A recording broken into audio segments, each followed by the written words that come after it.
Good evening, everyone. It is so wonderful to have you here.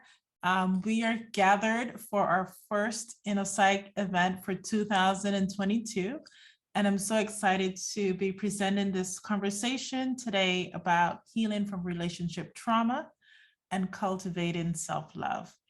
I am excited about our speakers this evening, Dr. Shavonne Moore-Lobban and Anisha Perkins. And I will give you more introductions about them as I go along.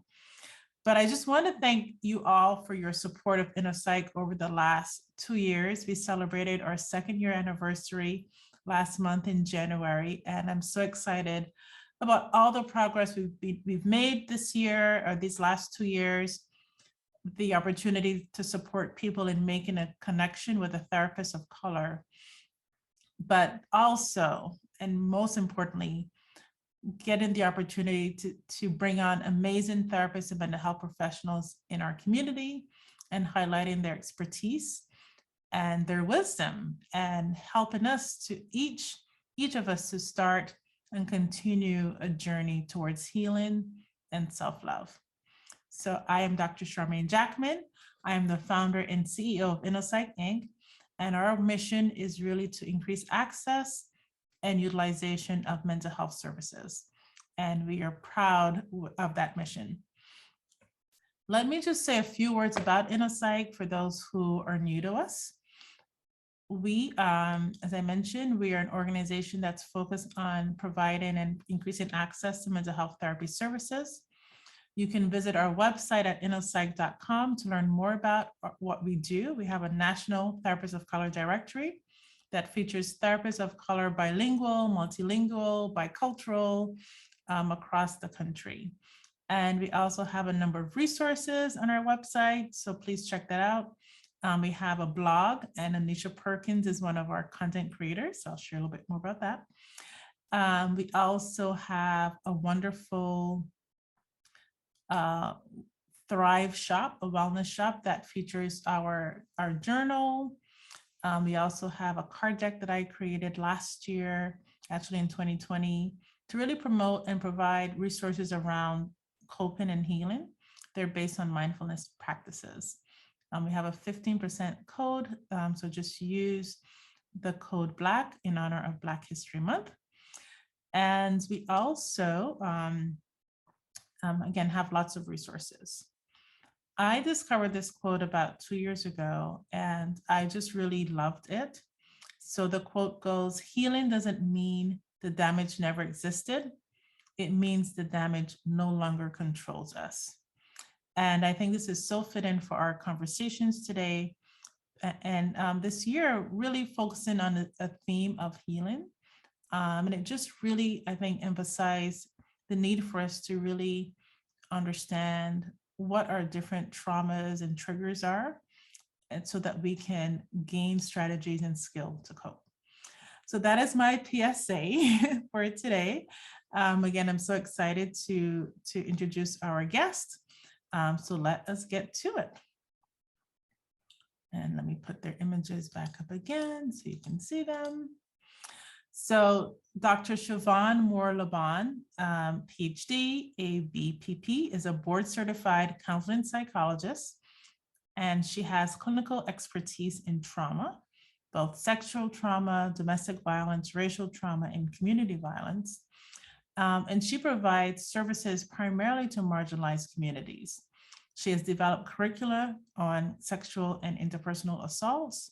She's supported and served on state government efforts to reduce the demand of sexual exploitation, And she's co-authored multiple publications, led numerous presentations and workshops, and currently has 2 books in press to be published in the spring of 2022.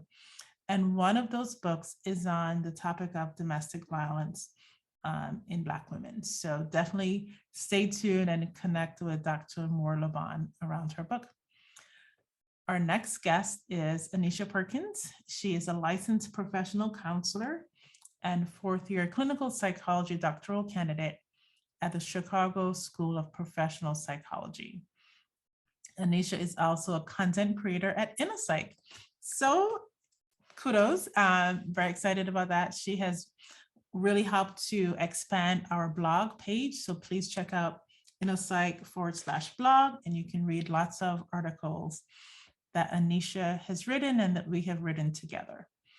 Her clinical interests are in self-care, self-love, stress reduction techniques, generational patterns, and trauma. So excited to have you both on here today. Please let me know if there's anything else you want to add to your introductions. Let's begin. Okay, well, thank you for that wonderful introduction. I'm really happy to be here, happy to be in this space, and just want to thank you for creating the space for this type of dialogue. I don't think there's anything I want to add to the introduction. I think you covered it. But I will say that I think one of the things that brought me into this work to focus on trauma specifically, I really always knew, I think, going into becoming a psychologist, that the area that I wanted to focus in was trauma. That changed over the course of my career in terms of what it looked like to focus on trauma. I started my career looking more at sexual assault, sexual abuse that occurred, expanded into domestic violence or intimate partner violence, began looking at community violence, began looking at racial trauma.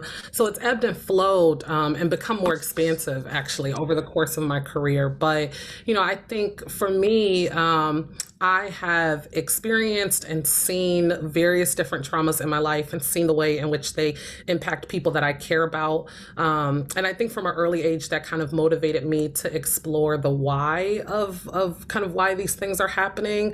And I think eventually that shifted into focusing on what can we do about this? How do we support people? How do we help people to heal and to thrive? And so I think that that's a big part of what brings me to this work. I have a real strong desire to see how we can create a different world, a better world, in small ways individually, but also in ways of looking at it as a community, in ways of looking at it from systemic ways. And I think trauma is a big part of that, and the experience of trauma. So that's what brought me to it. And I'm looking forward to chatting today. Oh, you're unmuted. You. Thank you so much. And I really appreciated hearing that journey. Sometimes there are ways that we come into this work, we're kind of clear what we want. And then there are times where we kind of discover.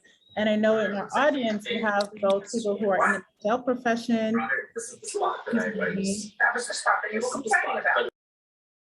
people who might be interested in pursuing the career, people who are just curious.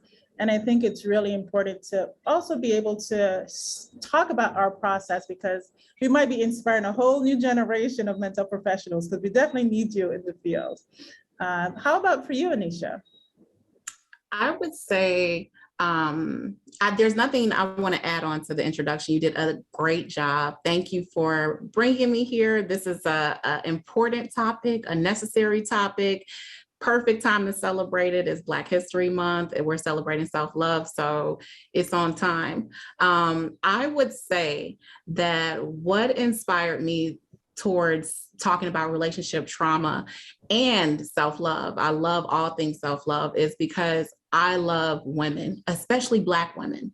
And I understand, just the struggles from personal experiences, from experiences around me, from reading, from research about the various struggles that we face on a day-to-day basis. We're balancing multiple hats. We're going through burnout. I mean, trauma is impacting us, right? And so as it pertains to relationship trauma, I won't say everyone, but oftentimes we have learned about putting others before us and putting ourselves last, right? And then when it comes to love, some of us have learned to be ride or die, right? Ride or die, like no matter what, through the pain, through the hurt, ride or die. And so I really just, like I said, through my own journey and through seeing other people, I was like, you know what? I want us to be ride and thrive. I want us to ride in our relationships, but I want us to thrive, right? And so really, that's what brought me to this space. My dissertation focuses on Black women and generational patterns.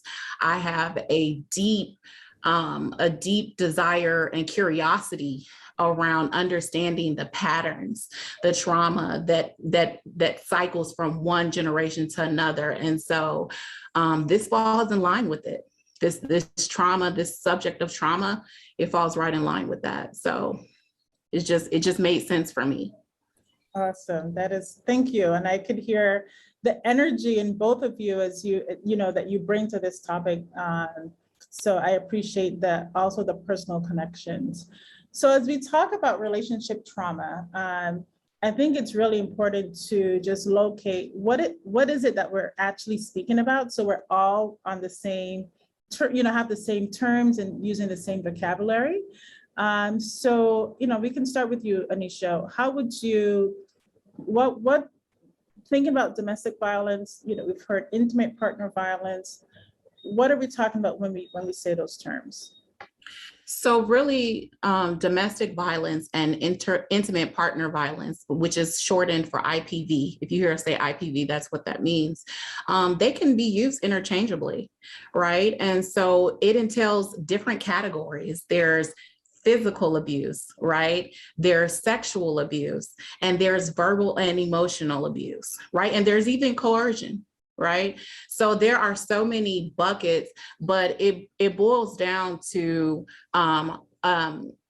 someone you are intimately involved with, right? Whether this is dating, whether this is sexual, whether an intimate partner romantically, and any of those categories are falling within there. And I think it's important what you said as far as being able to understand what we're first talking about, because then we can name it. And if we can name it, we can raise awareness around it. And if we can raise awareness around it, if we're in those situations, or those around us are in those situations, we now know, oh, this is sexual abuse. These are some behaviors that fall in line with that, and we can act on it. So I really like that you're bringing awareness around the vocabulary, but those two terms can be used interchangeably. What would you add, Dr. Moore-Lobban? Yeah, I would just, I think I would just add to that. It's the physical violence part. Like Anisha's talking about, the sexual abuse part.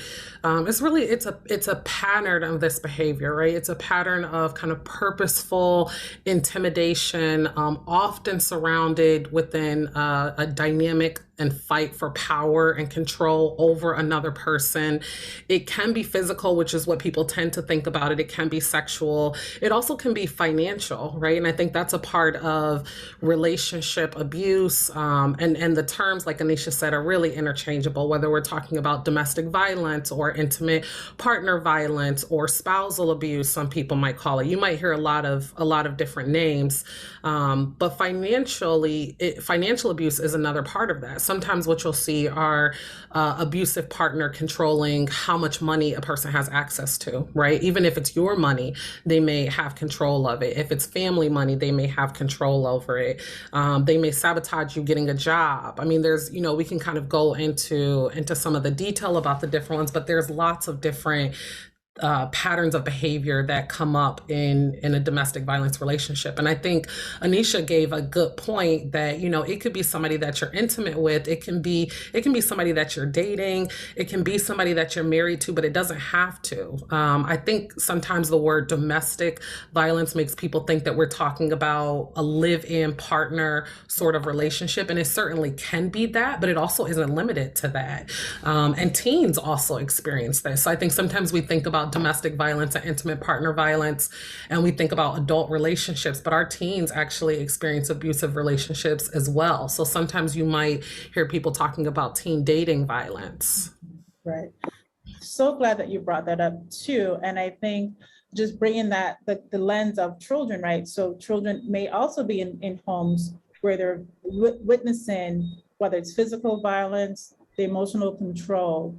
And so they're also part of that dynamic. So I think it can include the whole system. And it is not just, I think your point was really important, Dr. Shavonne, is that it's not just adults, right? Thinking about teens who might be in relationships and working at a high school for 17 years, I definitely saw that, right? The emotional control, the physical control, the limiting, right? And I think particularly in teens, when you see that, it seems really cute, right? This person really cares about me. They're always, walk me to my door and things like that. And it can really escalate into different pieces. Yeah. Yeah. Dr. Jackman, Mm-hmm. I just want to throw in there that kind of falls into the generational piece of it too. There is research that shows that children who have witnessed domestic violence in their childhood are likelier to experience domestic violence in adulthood. And so that kind of feeds into the generational piece of it as well. Right. And so why is that, right? So why is that, right? I think, and that'll definitely let you add in, but when you see patterns of behavior, and I think this is why it's so important to have these conversations at very early ages, because when you see patterns that we would maybe describe as unhealthy, but they're part of what you grew up with, it can be hard to distinguish that these are actually not ways that we interact, but they're things that you've been used to seeing, right? And so how do we help educate about what is a healthy relationship? What does that look like? And I think the more that we can have that in our families and in schools, it can help really provide that education. Mm-hmm. Yeah, I think it's both the piece of educating what it looks like, but it's also kind of normalizing healthy relationships, right? So earlier I feel like we were starting to kind of ask the question of what brings about these cycles of abuse or relationship issues and trauma, really. I mean, what is the kind of generational cycle of trauma? And I think about it sometimes as like you see it, you normalize it, and then you repeat it, right? So you see something happening, whether it's within your parents or other people in your family. It doesn't have to be limited to your household. You see the way in which, potentially relationships work or other traumas that have existed within the family system. You see it, it becomes normal. I mean, it is your existence. And until you know differently, it is the normal that you know. Right. And then you do it, and sometimes unintentionally, sometimes unconsciously, because again, that's just what you know. So, I mean, in so many ways, I think we can all kind of look at our lives and see how in different ways we're probably reliving like our childhood experiences, and we're reliving relationships with our parents and with family members, and we see this kind of cycling through the generations, right? That's because it is the norm that we know. But there is hope to break that, as you all are talking about in the educational piece of things, right? As we know better, we're able to do better. As we better understand what a healthy relationship looks like, or we better understand what abusive or unhealthy or toxic relationship looks like. I mean, there's lots of levels to relationships that may not be healthy, but they also may not be abusive, right? I mean, it doesn't have to be the dichotomy. There's room in between there. So as we kind of gather more information and educate ourselves and have open conversations in our families about what these relationships are and what has occurred, then we have a different chance of kind of making different decisions, right? And of leading ourselves in different paths because we know differently. Yep. Wow. Ooh, and someone just dropped facts, right, in the chat. I think that is so important, right? So what was it you said? See it? You see it, you normalize it, and then you repeat it. It's how I think that the kind of cycle of abuse happens. And I think the thing to break this kind of seeing it, normalizing it, and repeating it is in the normalizing it, right? It's like right there in the middle, like getting some education about it, and kind of reframing what our narrative and our understanding is about it, and normalizing something different there. Exactly. Excellent, excellent. So one more vocabulary word. So relationship trauma, would you define that any differently than domestic violence or intimate partner violence? How might you categorize that or put that in relatable words? And either of you can share. I'll let you get that, Dr. Moore. Yeah, sure. Sure. So, I mean, so and I don't know which words we want to go with here today. I mean, because so many of them are interchangeable, right? So I think we started kind of thinking about like domestic violence and intimate partner violence. Those are relationship traumas, right? They are abusive tactics that occur in a relationship. They're intended to show force, to show threat, to show intimidation. That in and of itself is a traumatic experience. It's where someone thinks that their life is in danger. Could you have trauma in a relationship without it being necessarily domestic violence or intimate partner violence? Yeah. Yeah, I mean, there are other traumas that occur in relationships. Sometimes, and I think maybe some of that would actually go to how we're defining trauma, but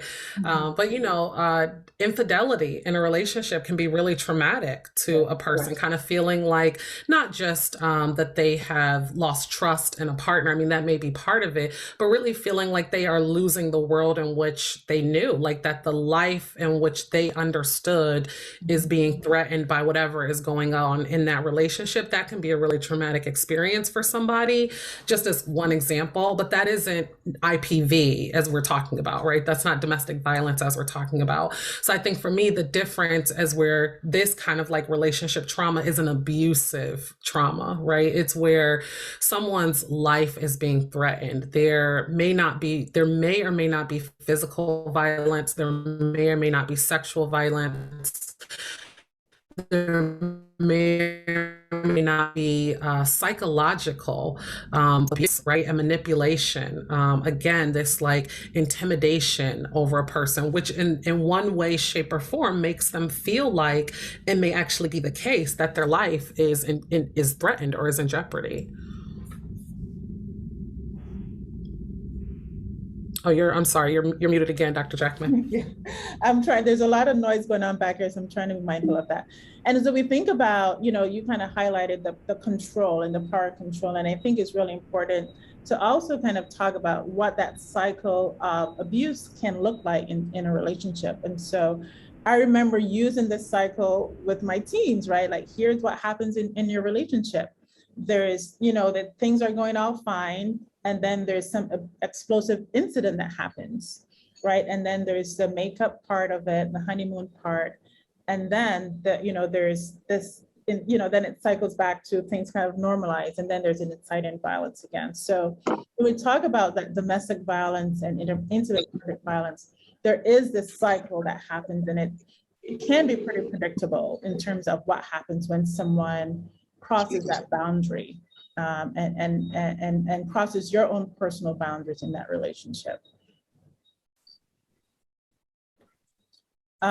So Anisha, can you share what are some stats that will be helpful for us to get a kind of an understanding of what does this actually look like in our communities? So in general, the numbers show that 1 in 4 women and 1 in 9 men experience domestic violence or IPV, right? However, in the Black community, Black women are disproportionately impacted by IPV. And so I'll give you some more specific numbers. When compared to white and Hispanic counterparts, Black Americans report more severe, mutual, and ongoing domestic violence. And then it also shows that Black women are experiencing domestic violence, about 40% compared to non-Hispanic white women at about 35%. And this is kind of something that is outrageous, but according to the CDC, homicide is one of the leading causes for Black women. I mean, that's powerful in itself, just to hear that. Mm-hmm. Within the domestic violence, you mean, within those relationships? Yes. Yeah, it's 51% of Black women homicides are connected to intimate partner violence specifically, right? So 51% specifically connected to intimate partner violence. And I think that one of the things to probably mention there is that oftentimes when people are in situations where they're in abusive relationships, people are saying to them, you know, people around them maybe saying like, why don't you leave? Like, just leave, just get out of there. Like, you know, you don't have to deal with this. And it is so, it's easier said than done, right? It is so much more challenging than that. And we know from our research that when people are leaving an abusive relationship, it is actually the most dangerous time in the relationship for them. And so the way in which people leave and what gets them to leaving and the support that they need to leave is really an imperative part to focus on when it comes to relationship violence, because it's not just about, I think oftentimes there's this question of like, why are you there? And we can maybe, talk more about that, like this pattern, as you're saying, how people end up in the relationship, but that it isn't always something where kind of there is sometimes an explosive event, but sometimes it's also little things over time. Sometimes the psychological abuse part of it is beating a person down emotionally. It doesn't always have to be physically. And I think that's one of the misnomers about domestic violence, is that people often think that it's physical, and there can be physical threats and there can be physical actions, but sometimes it's psychological, name calling, yelling at the person, intimidating them, just beating them down and belittling them, making them think that their experiences are not real, right? Gaslighting them, right? They're experiencing something and you're trying to tell them that that reality is not real and they're crazy. Isolating them from other people, from their friends and from their family who might be able to look at the situation and tell them what's going on, their support around them. It's taking them out of that.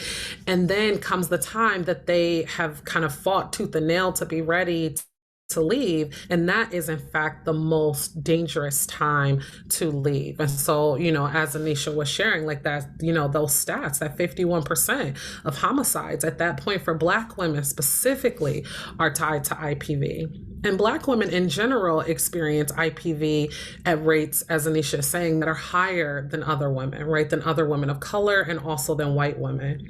And even though we are talking specifically about Black women in this, and a lot of my work, and it sounds like Anisha's work, focuses in Black women, it is also important to acknowledge that women are not the only victims of abusive relationships, right? Sometimes women can also be perpetrators of abusive relationships, and men can be victims. I think there's also a little bit of a misnomer that domestic violence and relationship violence are specific to heterosexual relationships. And so we're always thinking about a man and a woman, and that's not the case. Same-sex relationships experience, relationship violence as well. It is pervasive and it is prevalent, but statistically, Black women are more impacted in terms of actually experiencing physical violence and domestic violence overall. Agree.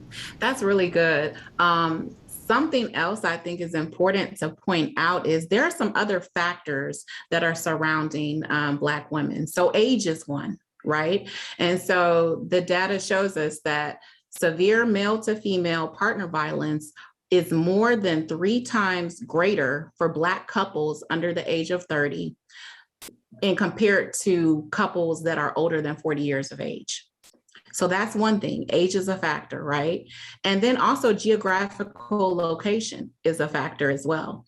And so we see, again, from research that residents that live in impoverished neighborhoods have been more associated with domestic violence. And specifically, if we're talking about Black women who live in impoverished areas are at a 3-fold risk as far as being the victim or being the survivor of domestic violence compared to women that live elsewhere. So think about those 2 factors. I mean, those are really powerful pieces as well. And I think, sorry, Dr. You want to go ahead? You can go ahead. As you were talking, Anisha, just one thought that came to mind about the age is that 16 to 24 is like the height of when we might see an abusive relationship with somebody. And I think that that's such an important piece to keep in mind, because as we were saying earlier, a lot of times we're only thinking about older adults when we think about domestic violence. And I think it's the terminology, again, it's like domestic. And so people are thinking about like this married couple couple, living together at home, having, experiencing domestic violence. But it's not only that, right? 16 to 24 is actually that age group where we would be most concerned, because it's at the high end.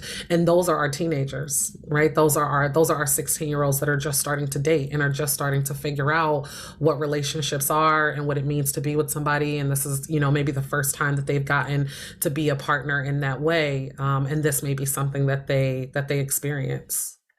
Absolutely. And yeah, I think just sharing this data is so powerful. Please, if you have any questions or comments, feel free to put them in the chat, and we will definitely integrate those as we go along in this conversation. I think the other piece as well, if we think about that age, and I definitely have experiences where where people also within their family members are not given good advice, right? And if we think about the generational patterns, if I've gone through something traumatic in my relationship, I may not be in a place to have good judgment to tell you, like, this is a situation where you need to leave. I might be telling you it's not as bad as my trauma that I had, or why don't you stick it out? So I also want to elevate that sometimes there are messages that people get in their families, whether directly or indirectly, that also contributes to them not having the agency to leave those relationships. Yeah, and I think one one of the most pervasive and also harmful messages that we know that victims of all types of trauma actually experience is the disbelief that it actually is existing, right? So it's this, you're not really experiencing that. And it's like you're saying, right? I mean, there's lots of forms of that, like, it's not really that bad.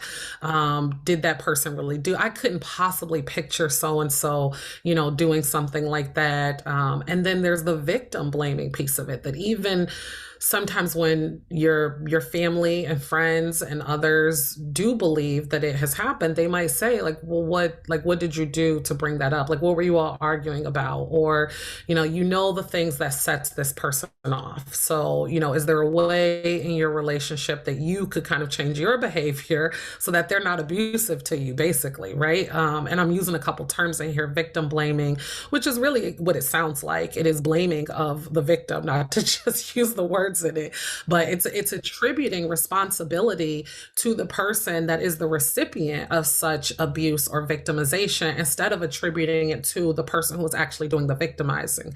It's expecting the person who is experiencing the abuse to change something in their behavior to make someone else respond to them differently, instead of attributing, again, the ownership and the responsibility of the abusive behavior to the person that is actually doing the abusing. And so I think those two things, the not believing that it is actually existing, and then when you do believe it, blaming the person, are things that keep people in this cycle of trauma, and also make people feel like they can't talk about it when it happens, right? And then we create a ton of silencing around trauma, and it's in the silence, I think, that this cycle also continues, right? So we kind of talked about what is making this continue in families, or like, how can we break that? A part of breaking it is talking about it. If we're silent about it, and if we're not creating spaces where people are able to get the support that they need from those that they love, then they're going to stay in a situation that can be deadly for them. That's dangerous and can just be even more harmful. And Dr. Moore-Lobban, you said something really good, because you're talking about second guessing it, right? But then earlier you talked about normalizing, like if you've seen or witnessed trauma. And so in my mind, those two go hand in hand, because if you've grown up witnessing trauma, or you've seen it through your parents or caregivers or family members, you've seen trauma, and then it happens to you, in your mind at this point, I mean, like you said, there's a second, well, this isn't that bad. I mean, I've seen this before.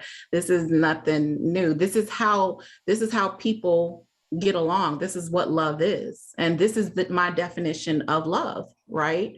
And so I think those kind of fall in line as well. Yeah, I think that there's a piece of it that when you see what your world is as a young person, you grow up thinking that that's what the world is, right? So, sometime in my clinical practice and in my research, I tend to use kind of a cognitive therapy, cognitive theory sort of lens, right? And cognitive theory would basically say that the way in which you grow to understand the world is based off of like the messages that you're receiving. Some of those are verbal messages, some of those are literal they're visual messages, right? But you're kind of learning the world as you grow up. You're creating these senses of trust, right? How much you trust the world is based off of what you learned as a very young person about whether the world is trusting and whether people can be trusted. If you grow up learning that people cannot be trusted, then that is what you will know in the world. And so when you enter into a relationship where trust may be an issue, then that's just another normal part of the world. If you grow up in situations where people are harmful to each other and you see that and that is your normal experience, then it's not a judgment, but that is your normal experience. That is how you see the world until you see it differently, right? So that is how you think, that is what you experience, that is what you know until you know something else. And there's lots of things in our lives that open our worlds and open our experiences to different things, whether it be relationships with other people as you grow up, or for some people it's, you know, further educational experiences, going off to school or going off to work, or, you know, going off to travel, or just the more that you experience things in a different way, it really shifts and changes the perspective of what you know to be true.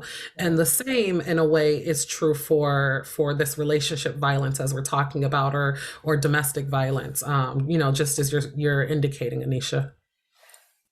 Yeah, and so I'd love to get a few practical things that we could that we could give folks here at different age groups, age levels. Like what is talking to, you know, elementary school age children look like when we're talking about healthy relationships, right? And so I can start with that one, and if you guys want to jump in. But I think like thinking about younger kids, right? It starts with their friendships, right? How are your friendships being? How are your friends being kind to you?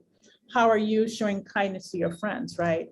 How are you talking to people who may be mistreating you, right? How do you kind of assert yourself in those situations? And I know we're going to talk about self-love pretty soon, but also how are we also promoting a sense of positive identity and empowerment to speak up?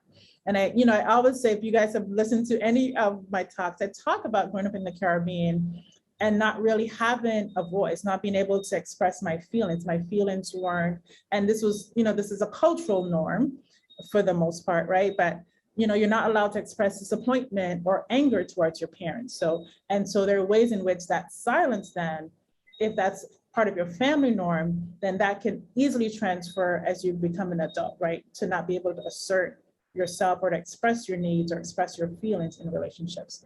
So I think when they're younger, it's starting about how people treat you. And these are conversations I have with my children, right? How are people treating you? How are you treating your friends? How about for teens? What might be some conversations that you start to have in the pre-tween and the teen ages? I think one conversation that I would have for kind of the tween the tween ages, I guess they might be called, you know, is understanding what you feel comfortable with. And it sounds, I mean, some of that you're talking about even with young children, right? But I think it's a different conversation of starting to be able to identify where your boundaries are and that it's okay to have boundaries, right?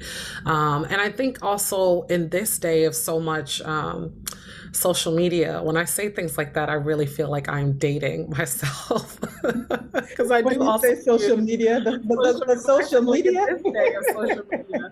But I feel like, you know, I feel like social media just creates a fantasy world that is really difficult for everyone and anyone to live up to, right? But I think especially for our teens who are at a developmental point in their lives where they are really trying to find and explore their identity, it can be even more challenging to navigate that. And that connects to relationships because there's a lot of you post something, you've posted that I'm with this person, or what have you, and now you can't back out of that relationship even when you feel uncomfortable because you have created an image of what it means to be in that relationship, right? And that becomes tied to what you're supposed to do and these ideas that are kind of imposed on you in terms of what a relationship looks like. And again, this fantasy, this just kind of like showing the best and hiding all of the worst of what it is, keeping it to yourself. And I think that in a lot of ways for our young Black teens, it ties in even more because sometimes we have a culture within the Black community of kind of putting on that mask and being really strong and being able to be ride or die and, stick with X, Y, and Z for however long we need to. And that's another image, right, that has been out there. And so I think that group, to keep it short, is one that is heavily influenced by the images that are put out in the world. And so working with them to figure out who are you? What do you feel comfortable with? What are your boundaries? And creating space where they can be vulnerable and they can come and talk to you. That will be the beginning basis of working with them anyways, but especially as it comes to talking about healthy relationships and how they're interacting with these people that they're engaging with. Absolutely. I would just one thing. Oh, sorry. I was just going to add one thing is also talking about consent, right? Even permission to kiss you, permission to hold your hand. So how do you start building in those consents all along that continuum for the young people? Yeah, I agree. And one thing that came to mind for me is you're talking about being practical is how do we give, what tools can we use to reach children and our teens? And so I think there are so many different creative ways that we can reach them. There are books. If we find there are so many books that talk about boundaries, that talk about safe people and different things. And so even sitting down, if you have a teenager or a child who likes to read, taking some time to sit and read together and have book conversations. If they're a visual learner, turn on a video, go on YouTube. YouTube, you can find almost anything. As long as it's, a mental health professional and it's, accurate information, you can go there and say, hey, let's watch this for a second. You can mix it in with an activity that they really love. So I think when you get to the teenagers, you want to be creative, right? And how you reach them and the conversations you have with them. And I think there are so many different tools that we can use as well and be creative about and resourceful about when we're trying to reach them and have those conversations. Absolutely. And I think I'll go to you next with adults, because I know you've worked with some adults.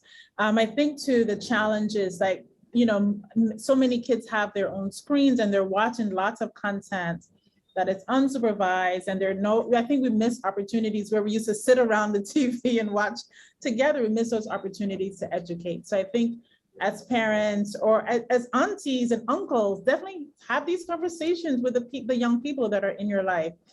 They want it, right? They need a counterbalance for sometimes a lot of that information that's not fully accurate. How about, I know, Anisha, you've done work with adult women, and maybe that can help shift our conversation into the self-love piece. Tell us a little bit about the work that you've done in terms of educating women around relationship trauma. So Dr. Moore-Lobban mentioned it, but boundaries is an important part of that work, right? And so a lot of the work has been talking about boundaries. And we hear boundaries thrown out, and it's a great thing. It's great. But I think we should talk more about finding the balance, healthy boundaries, right? Because there's rigid boundaries and there's porous boundaries.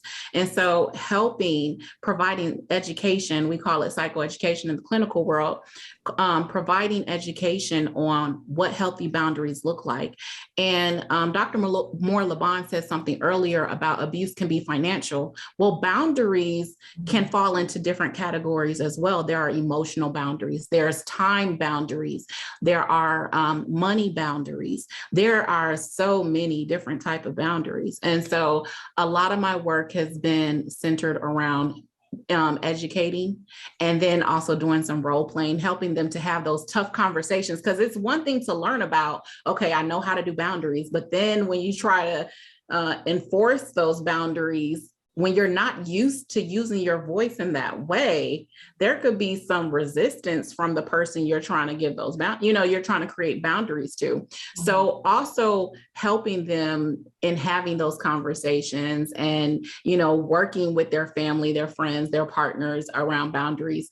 Another thing too is when you experience relationship trauma, if it's psychological abuse, you're being put down, you're being told that you're not this and you're not that, it can really weigh on your self-esteem.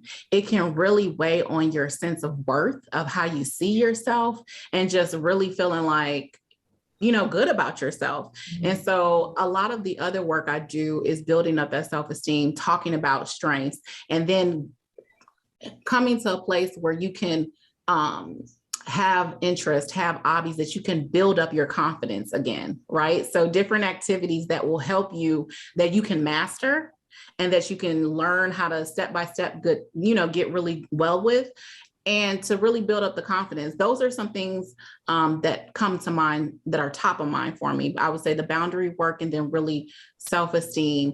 Also, this came up to mind too, self-care. Self-care, taking care of yourself. We cannot take care of others if we are not taking care of ourselves. We cannot pour into other cups if our cup is not full, right? And so really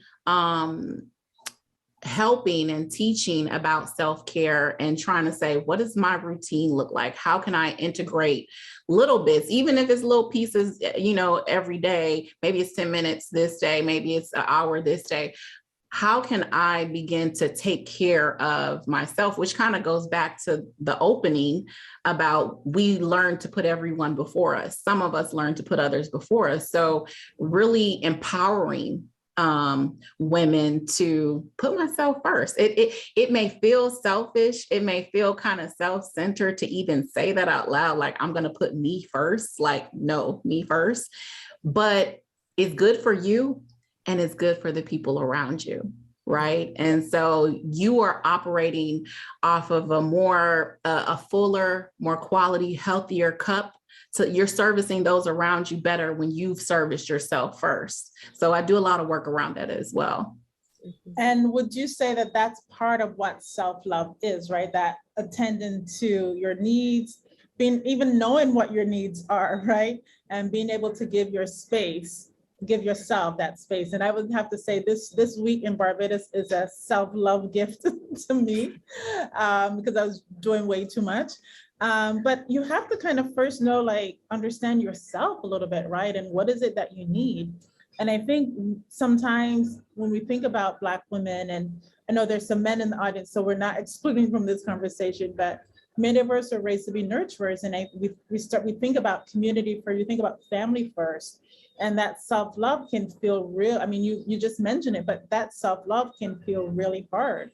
I remember being in a conversation with a woman, and she was older, and she's like, we were talking about self-care and taking care of it. She's like, well, I can't do that. I have to take care of other people first. And I felt pain because she wasn't taking care of herself. And I'm like, how are you really taking care of the other people around you if you're not giving to yourself? So anything you would add, Dr. Shavonne, about self-love and how, particularly in our communities where we're often giving of others and we kind of leave ourselves last, how do you start to help your clients or the people that you work with think about that and integrate that into their life?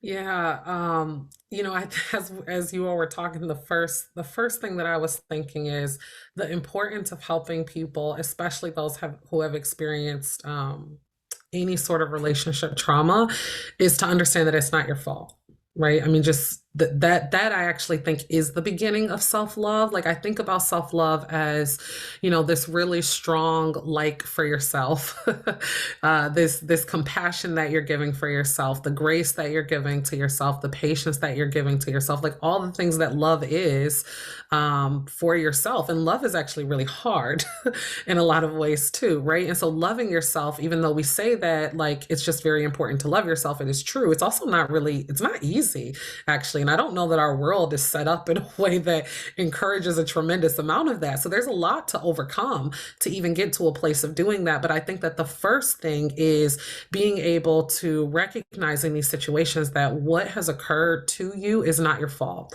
You didn't deserve it. You didn't do anything to get there. You are worthy of more. You are deserving of more. You are not tainted because of what happened.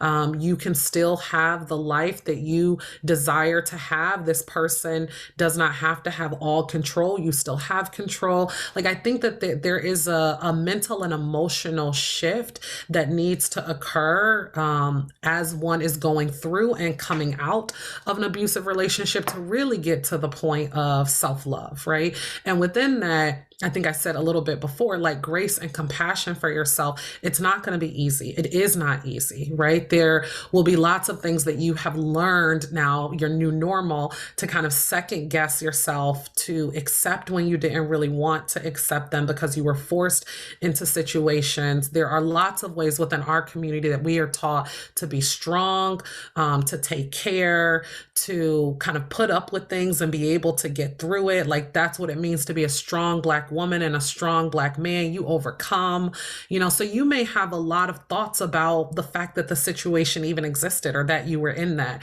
It's going to take a lot of grace and compassion and forgiveness of yourself for where things are to be able to get through that in a way that I think really opens a person up back to who they were before this person started trying to steal that away from them. And one thing I want to add to that is that we hear about this self-love journey and we're like, okay, so I have these different problems, our issues, our challenges to tackle. It feels like I have like 50 million things to tackle.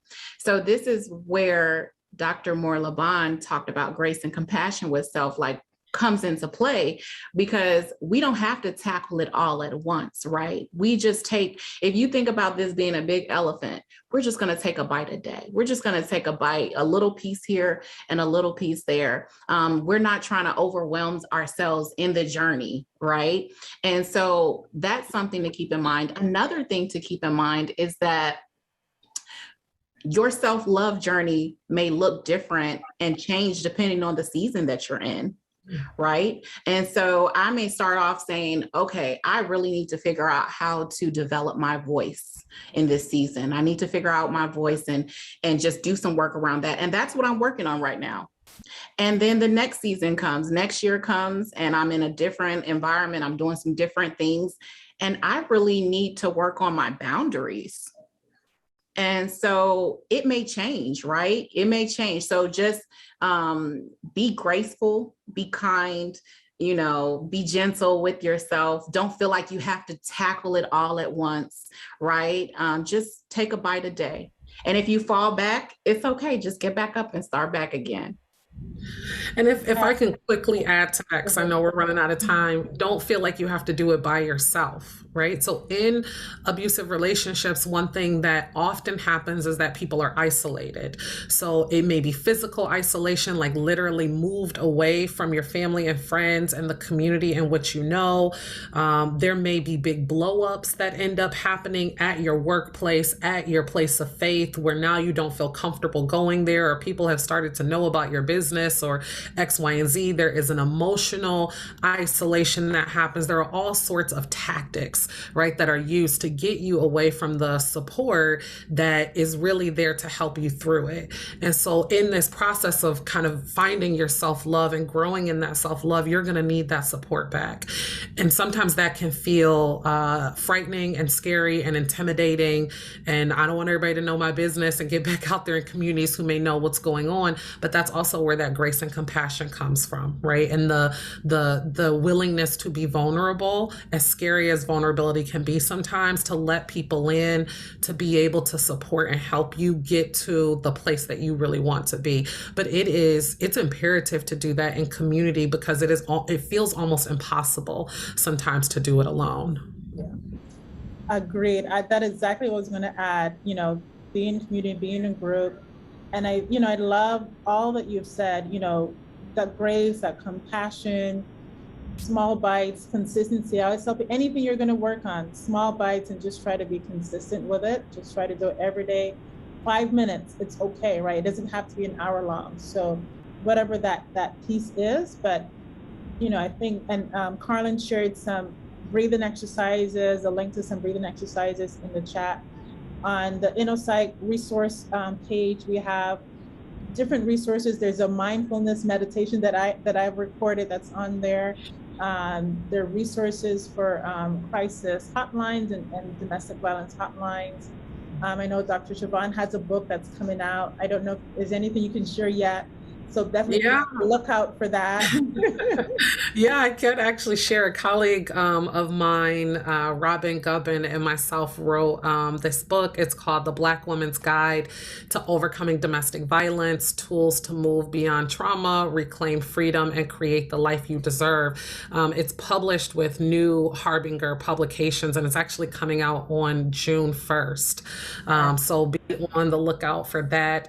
We have a publication date. They actually sent their little mail-in thing with all their publications coming out. So it is official, Charmaine, so it's okay to go ahead and share that. Awesome. Yeah. And I know, follow Anisha. I put her in our LinkedIn chat, but she's also on Instagram as @waterlove, if you want to put that in there, Anisha, so we can follow you. But we have really appreciated this conversation. I know there are lots of questions in the chat that we didn't get to, but I hope that this was a conversation that, I think that call to action is to make sure that as you leave here, you take this conversation, you share something that was meaningful to you with somebody in your life, right? Particularly a young person, because we really want to change the legacy of our young people and the generation. We really want to empower them with healing. And so the more that we can spread our messages of healing and recovery, the more our communities and the Black community can heal and thrive. So that is my message for today. And thank you all for being here. And a special, special thank you to Anisha Perkins and Dr. Shavonne Moore-Lobban for being here. Thank you for having us. And thank you everybody for joining. Yes, thanks for coming, everyone. Thank you, Dr.